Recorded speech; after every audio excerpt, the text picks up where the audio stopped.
Welcome to What If, So What, the podcast where we ask what's possible with digital and figure out how to make it real in your business.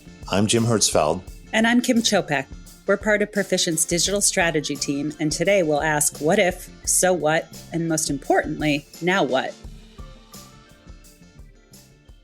Listener, how many social media accounts do you have? Do you post to them regularly? Do you post about work? If your answer is no, you are in the majority of people who report there is just way too big of a risk posting about work on social media. Concerns include commingling personal and professional posts, an implicit invitation to, as one person has said, get up in my business, or worse, getting fired. Today, we talk with Kelsey Flora, former Director of Marketing and Engagement at National Geographic, about how to turn your biggest brand asset, your team members, into your biggest brand ambassadors by sharing work-related info on social media and how to help them feel like they won't get fired for doing it.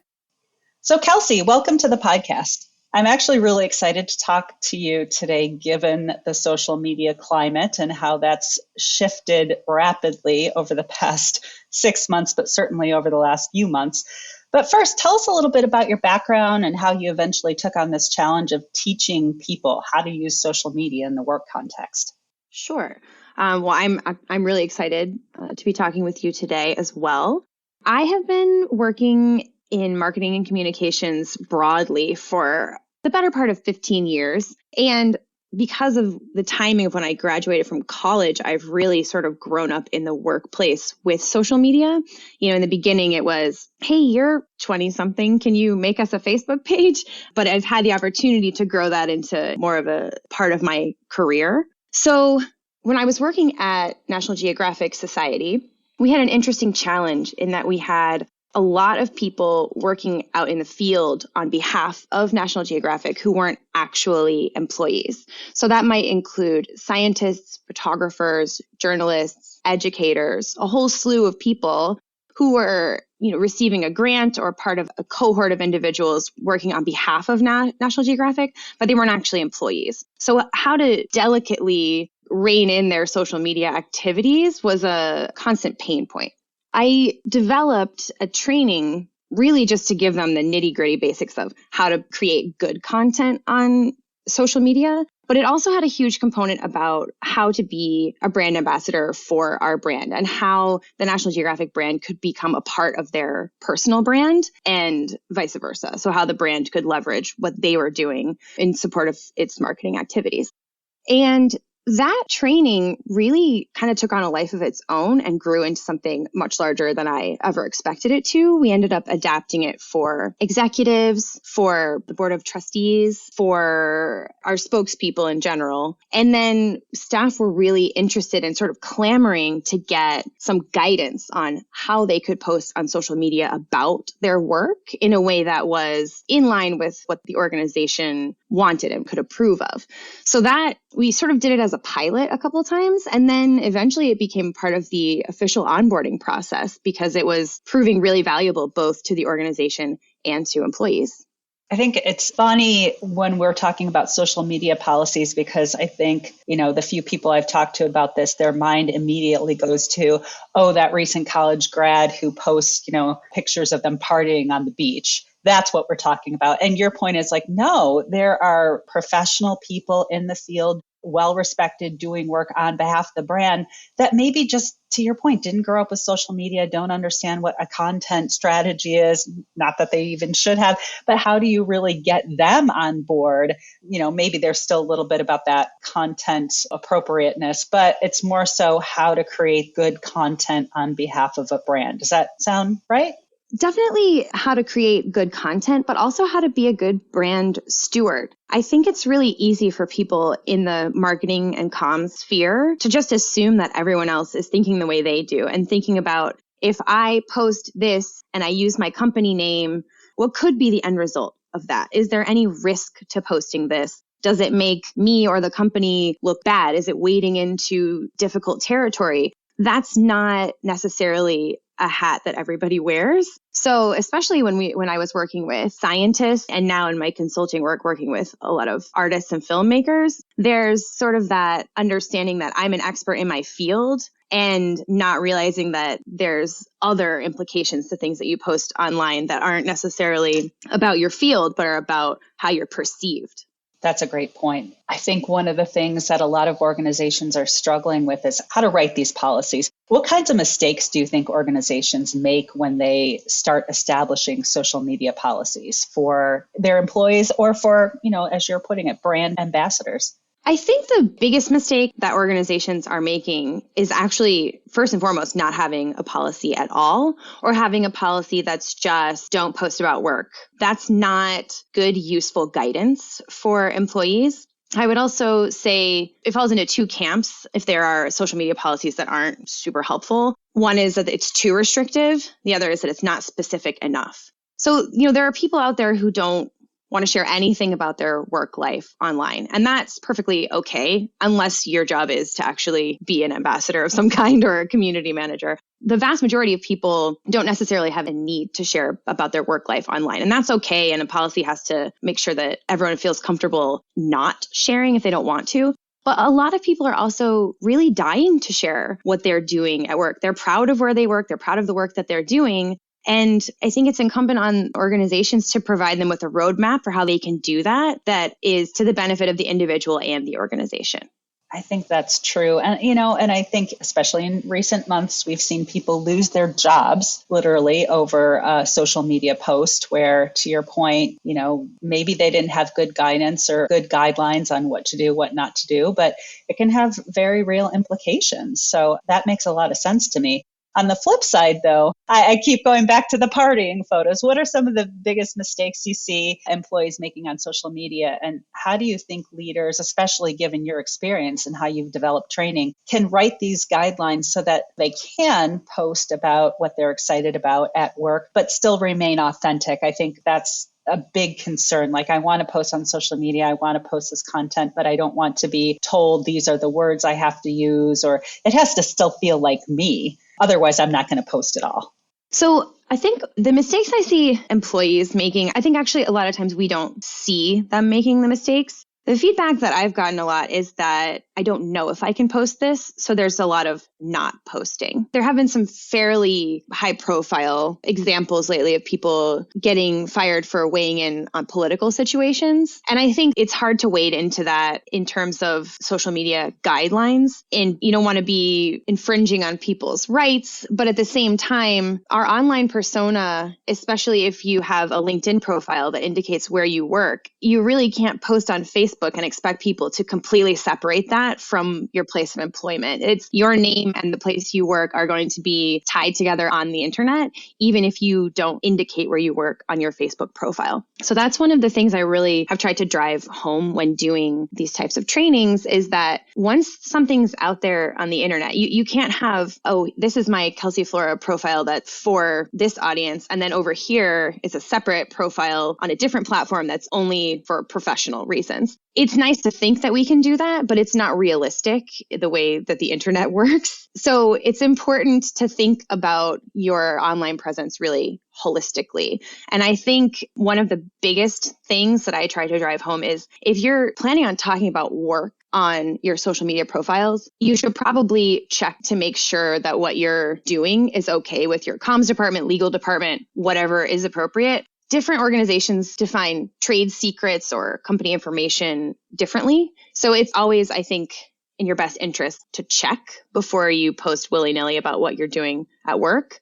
But I also think that one of the key pieces of information that I have put out there in my trainings is there's this quote that's all over the internet, with great power comes great responsibility. And there's actually a debate online about who said this. It comes from a Spider-Man comic, but actually Voltaire said something very similar, obviously many years before Spider-Man came along. And so that's an excellent quote, but who is it attributed to? If you're putting something on the internet, who is that going to be attributed to? Is it going to be attributed to you, or is the possibility that it could be attributed to your employer? And that's a heavy question to ask yourself, but I think it's really important.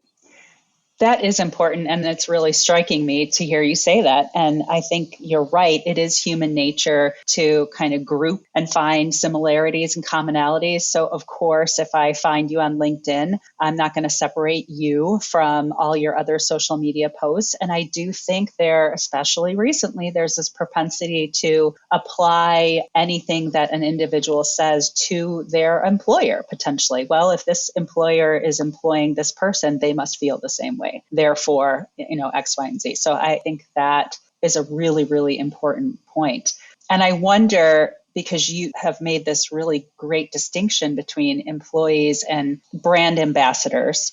Are all employees brand ambassadors? Do you feel like that should be a specific role within an organization with special training? And how do you really enforce, other than, totally cutting somebody off, somebody who's not employed, but still a powerful brand ambassador and influencer?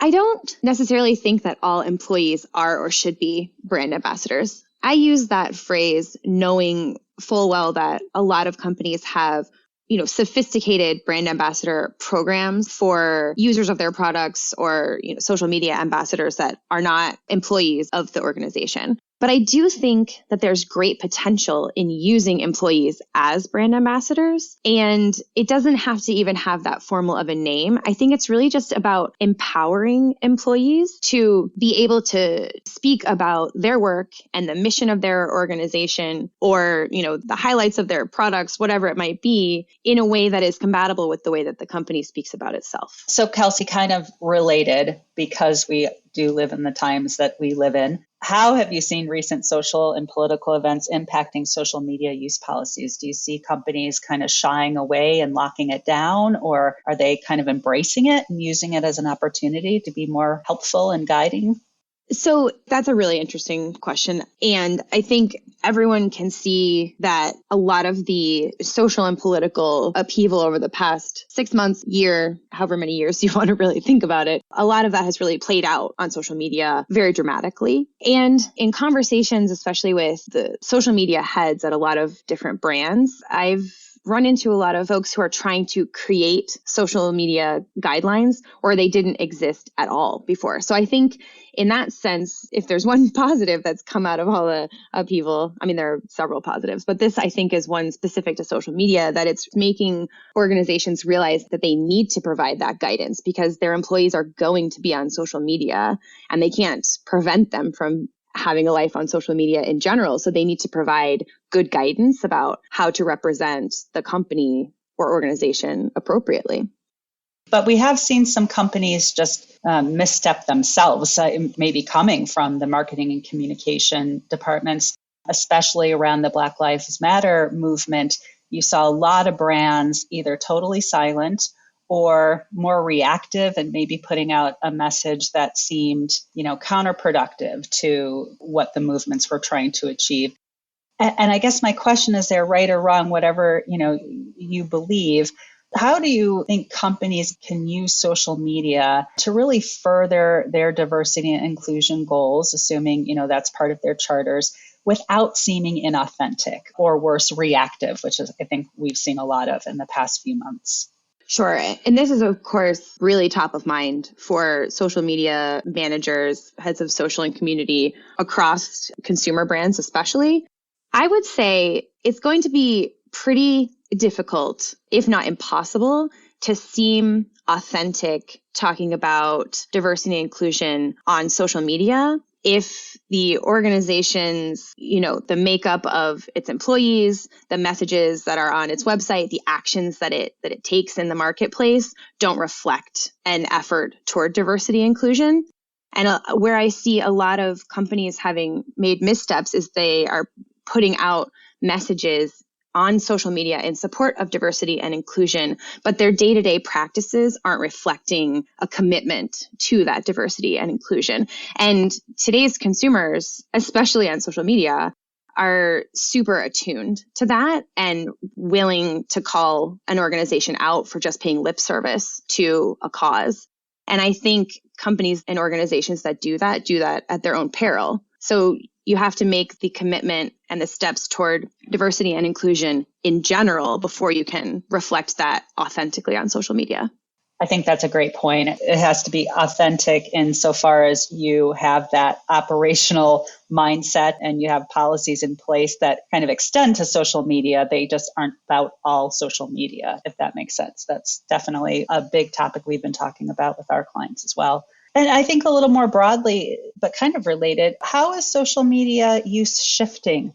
In the past 6 months, of course, we've seen social and political implications, but how should companies be thinking about using social media go forward with some of the concerns around social media, the concerns around data privacy, the concerns around, bots and false content out there? What's the most important thing for companies to keep in mind go forward? I'm thinking of a couple things. One thing, and it's not really something for companies to keep in mind, but I think that there have been a few companies that have stepped up and said that they are, in particular Apple, that what Facebook is doing is not okay in terms of how it's using user data and how the algorithm is feeding up fake news, whatever you want to call it. I think there are some really, really big brands on these social platforms that probably feel the same way, but don't feel like they have the capital to make that kind of statement. But if we want to change how social media is using that data and how social media is impacting the discourse around some of these really sensitive topic areas, I think that's something that's going to have to happen, that more organizations are going to have to say, I'm not okay with what's happening here. So I think that's one way to make change. I think the rise of an app like Clubhouse is a particularly interesting sort of sign of where people see social media going. It seems that users are increasingly unsatisfied with any sort of corporate sounding speak, which is, I think, especially a big challenge when it's a PR team that's managing a social media account. And I say that as a PR person who's managed social media accounts. There's just not a lot of appetite or patience for really, really buttoned up corporate seeming language in the social sphere. People are looking to be reached feeling like it's more one-on-one, like it's more of a conversation with a small community rather than a blast message that's put on a billboard for the whole world to see. And the buzz around Clubhouse, I think, really speaks to that because it's, I'm trying to think of an artist that I've seen on Clubhouse recently or an athlete. If an NBA player is on Clubhouse, he can't have his assistant or social media manager scheduling the messages to come out from that. It has to be him and it has to be in real time. That's the only way for it to work. And people are obviously looking for that type of engagement.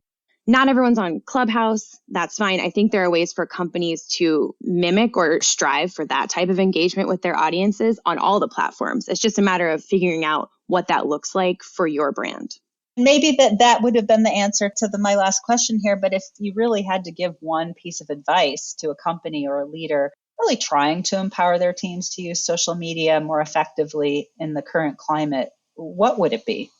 I think companies need to be more open to actually empowering their teams to use social media. I think opening a dialogue about how employees want to use it, what kinds of things they want to share about their work or their organization is going to be insightful on both sides. So I would say be open to listening to employees and what they want to be able to do. Obviously, it's the organization's decision what kind of social media guidelines they want to put forth. But I think really trying to actively give employees a toolkit rather than slapping their hands after they do something that doesn't feel right. It's a lot cleaner if there's a clear set of guidelines up front, and it makes employees feel more comfortable and more empowered and just makes them better ambassadors for the brand. I think that's a great advice and a great way to bring it full circle, and interesting too, because this concept of empowerment has started really permeating lots of different areas of an organization. And from what we've seen, empowerment of employees only makes the overall organization stronger. It feels like this is just one aspect of that. Well, Kelsey, thank you so much for your time today. It's been fascinating. I feel like we could talk about this for hours and hours and hours, but something will happen tomorrow that I'm sure will change how we think about social media again. Inevitably. Well, great. Have a great rest of your day. And thanks again for joining. Thank you so much for having me. Now it's time for our namesake segment, What If, So What, and most importantly, Now What? Jim, Kelsey had a lot of hands-on experience and a lot of lessons learned in empowering employees and brand ambassadors on social media.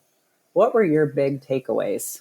Well, Kim, first of all, I'm glad we could get right to this because I was busy searching through my social media history and my posts and just making sure I'm okay. So that was great. I think that was social media. There was such a huge wave, right? When really Facebook, in my opinion, say Facebook and Twitter just sort of converged. It seems like at the same time, and Web 2.0 just took off all at the same time. And I think there was such a surge of these instances and this phenomenon right away.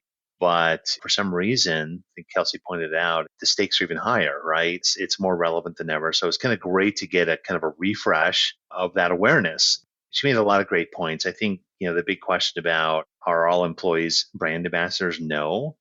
But again, the reality check, why I'm still checking my posts from 2009, it's not realistic to separate, your work life from your personal life on the internet. It's just not real. It's just not. I think that's just a reality that we're living in. And so bringing back the Spider-Man reference here, I was also left thinking, is that on the employee or is that on the employer? There's so many new questions, I think, in the way that this has evolved recently. And it was kind of great to get kind of reacquainted with the power that social media is giving brands. Absolutely. And I think, so many people, their identification as a person, as a personality is tied to what they do for a living. So, Kelsey is spot on. Even if you shut yourself off in certain areas of the internet or in certain social media platforms, you're the same person across each platform. So I think, we've all known people who maybe have a persona that they use on LinkedIn that is a slightly different persona on Facebook. That's a slightly different persona on TikTok. And as of recording this podcast, Clubhouse is on the scene, although I think their membership is starting to dwindle. Yeah, that was a hot minute. But I think it just goes to show, you can't isolate. You can't be a certain person on one platform and not be that same person on the other, because that's just not how humans work or think.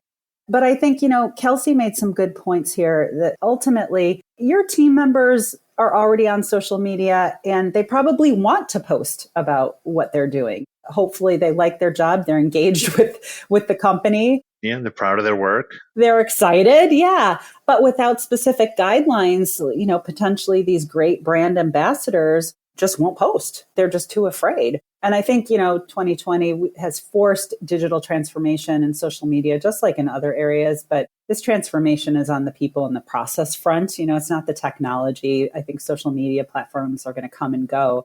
Strategies need to adjust depending on platform, social media platform capabilities. But social media is here. It's not going away. I don't think you're ever going to be able to separate work from personal, no matter what platform you're using.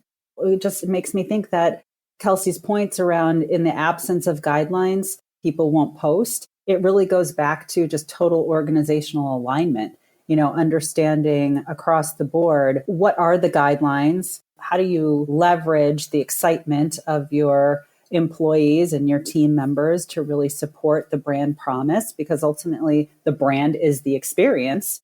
If your employees aren't happy, that's going to come across in the experience, whether it's on social media or not. So I think, to me, it's like there are guidelines around certainly how you use social media, what you can and can't post. But in my mind, and I think Kelsey was trying to make this point, it can't always be punitive. It has to be supportive. So let's shift the conversation around how we're using social media from don't post party photos and don't do this to here's a really good example of what we'd love for you to talk about, Yeah, or only go to boring parties. I think that was kind of my takeaway. Yeah. I'm just going to go to boring parties unless that's not on brand, So, Right. so I think that's why this is so complicated. I think I had a few what ifs in mind. If you go back to, I think, sort of traditional thinking about social media, it's like something you opt into, right? You don't have to do it.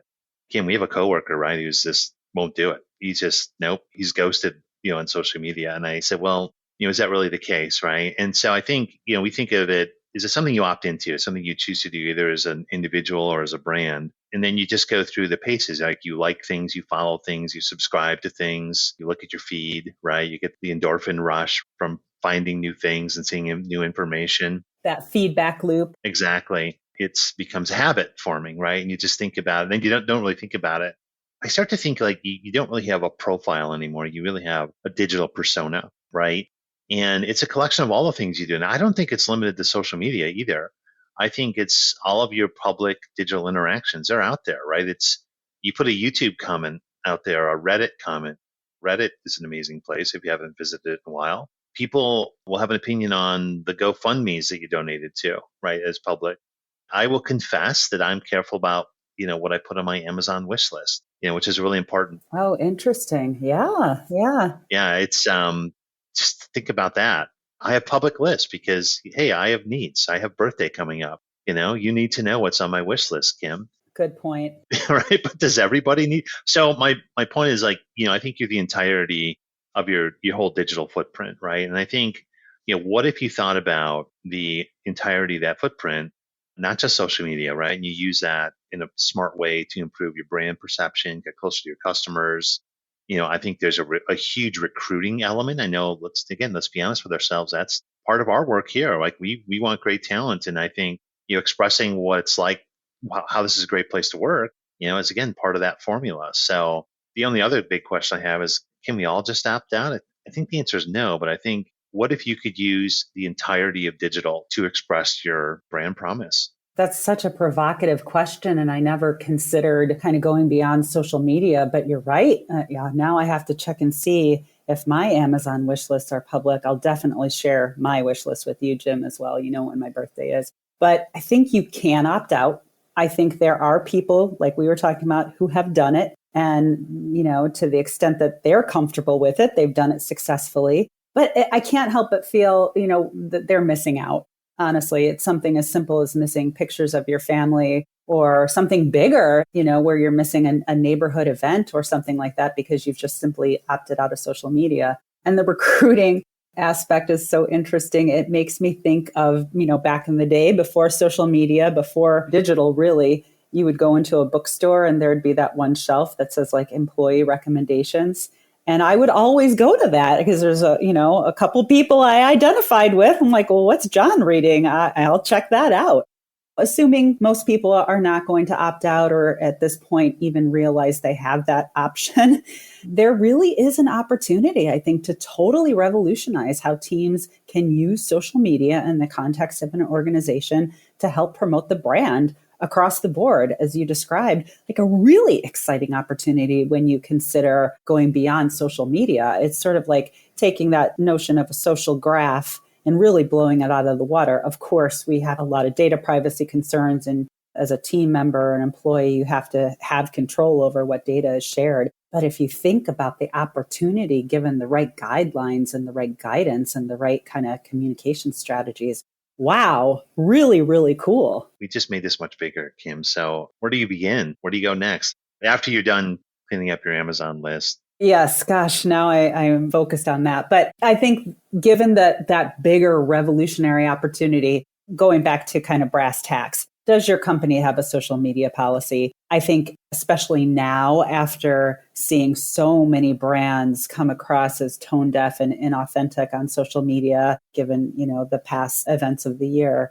does your company have a media policy that's specific? Is it not all punitive? Are there examples of here's what a good post or a helpful post or a productive post looks like? How does that fit into your overall digital marketing strategy? And if you kind of have that on lock, how do you evolve that? Does the policy enable and empower potential brand ambassadors, or does it still make them feel restricted? And I think that's an open conversation about empowerment with your teams. And is there misalignment between overall brand policies and actions and what is being posted on social media channels? It's like, different departments doing different things, not aligning and laddering up to the total strategy. But I think the opportunity is like, what is your readiness to revolutionize? Make it much bigger. I think that there's a huge opportunity there. I really do. That's a t-shirt, Kim. What is your readiness to revolutionize? Oh, I like it. I love alliteration. You know that. I'm building on that. Okay, I love it. Well, we're going to have to circle back with Kelsey in a year because social media changes daily, but it was great talking with her. And as always, Jim, great talking with you, and send me your Amazon list. Thanks, Kim.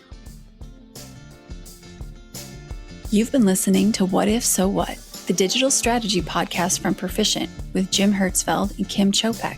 We want to thank our Perficient colleagues, JD Norman and Rick Bauer, for our music today. Subscribe to the podcast and don't miss a single episode. You can find this season along with show notes at perficient.com. Thanks for listening.